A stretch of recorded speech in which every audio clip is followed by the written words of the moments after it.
Hey, it's Joe. Welcome back to the channel. Today we have something a little bit different. I am going to be doing a speed painting, and basically every Saturday I've been trying to make it a habit to do some painting. And so I decided to take this photo that I loved, which I took back in Montreal, and I'm going to try and paint it. So this is a little bit of an urban sketch. I know a few people do their urban sketches at the actual location, but I don't have the luxury to fly back to Montreal to sketch and paint that little facade. So I'm just going to do it in my living room on this coffee table. And basically, I have been loving this kind of chill setup. I like bringing my supplies to the living room and just watching TV and listening to podcasts while painting. And since the weather in Vancouver has been I don't know, it's been pretty bad actually. It's back to regular old Raincouver, so it's been raining and it's been pouring. Sounds like I'm about to say the old man is snoring, but I'm not trying to do a nursery rhyme here. But yeah, it's been raining a lot, so it was a really relaxing Saturday because I just pulled out my paints and decided to recreate that little photo that I had. And I have never done any urban sketching before. I really wanted to learn, but I thought that I would just go for it. And this sketchbook that I'm using, this is actually a watercolor pad. I've been using it to experiment a lot. I've been feeling a little bit lost with my art style. I don't know. I've been really consumed by trying to have a clearer art style. I know that I'm primarily a journaling channel, and you're probably watching because I like to do a lot of art journaling, but I don't really share a lot of my paintings and sketches with you all because that's something that I feel really not confident in. I don't think I am a very good painter or illustrator.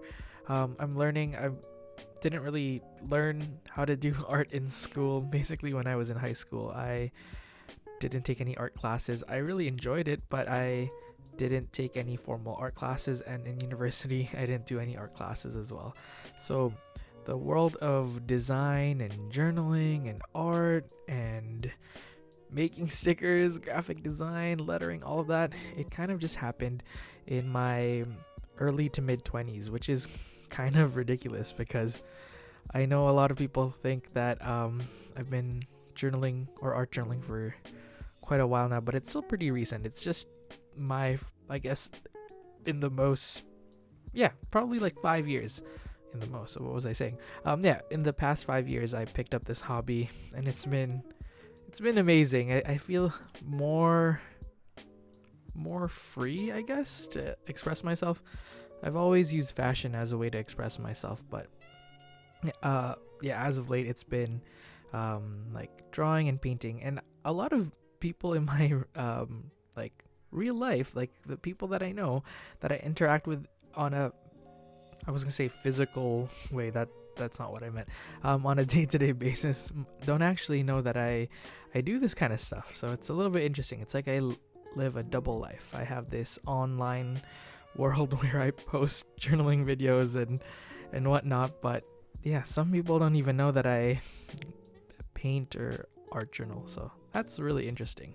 I kind of feel like Batman, or any superhero actually. I'm getting so sidetracked. But I was saying that this sketchbook is kind of like my experimentation sketchbook. I've been calling it the what did I call it? I told a friend of mine, I told my sister that I call this the struggle sketchbook because I'm really struggling to find my own distinct voice in terms of painting and art. So I thought I would just try a whole bunch of things out. So for this entry, obviously I'm doing an urban sketch, but I've never done any urban sketching before. So this is my test run in it, and I really like how it looks, but I don't know if this is the type of art that I want to make. I like line work, but I don't know if I like this minute detail oriented sketching technique. Or maybe I do, I don't know, but I really had fun doing this. I think I just need to experiment more and play around in this sketchbook more. I've been trying different styles, and when I went to the AGO in Toronto, that's the Art Gallery of Ontario, I was inspired by a whole bunch of artists, and I've been inspired by a lot of like local Pacific Northwest artists. So Emily Carr was based in Vancouver, and she did a lot of paintings about the Pacific Northwest and Vancouver. And I don't know, I really like that style, but I don't know if that's I don't know. I don't think that would be similar to the style that I want to pursue, but I really like how graphic and bold her paintings are. But yeah, I've been very consumed by trying to create like a more cohesive voice for myself, which is kind of weird because there's no pressure to like have one distinct style. I think when I journal, my spreads are kind of recognizable because I have a certain way of doing things, and there are a lot of elements that I like to use in many journal spreads. But when I like paint or draw or sketch, I don't know if you could tell that this is made by me or it was made by someone else because I don't have that clear voice. I don't know.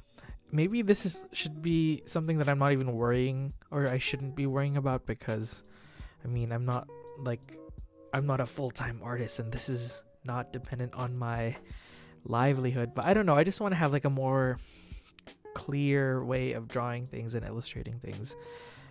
Just because, I don't know, I like consistency, and I like having like a certain way I do things, and that's just how I am. Even when I'm teaching, I just have a certain way of doing things, and I like doing it that way.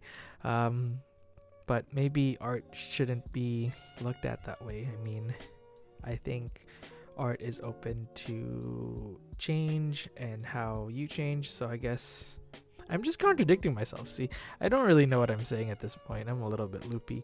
But I hope that you're learning something from this video. I don't know. I didn't really talk about techniques that I've used. Well, I guess I should say that I am using watercolors, obviously, but I took a pretty like straightforward approach. I did some line work. I used a Pigma Micron pen, and then after that, I just basically kind of treated this as an adult coloring book. So I used my watercolor paints and just colored it in. The only time I got a little bit more creative with how I was painting was with the ivy or the greens that were climbing up the walls of the buildings. I kind of used a layered technique, but other than that, it was just plain flat washes. I mean, watercolor, it just produces a lot of texture in general, but everything else was pretty straightforward. I used a tissue to blot out some of the paint when I was creating the sky to make the clouds, and that was pretty much it. This painting actually took quite a long time, but I was watching TV and painting at the same time, so it took a while. But I think the total duration of the painting portion of this piece was about an hour. I'm sure I could have finished it earlier, but it's nice to watch TV and listen to podcasts while painting. But that's pretty much it, folks. I hope you enjoyed this video. I know a lot of you watch my videos for the journaling aspect, but I hope you enjoyed this nonetheless, and hopefully you took out your sketch pad or sketchbook and decided to paint or draw as well. I'll be sharing a few more of these in the coming weeks. I don't know how long I'll keep up my sketchbook Saturdays or those sessions when I paint on Saturdays, but maybe these speed paintings will pop up every now and again because I've been really liking it, and it's just a nice way to start the weekend. Waking up early and painting and listening to music and podcasts and watching TV with coffee, that's bliss. Introverted bliss.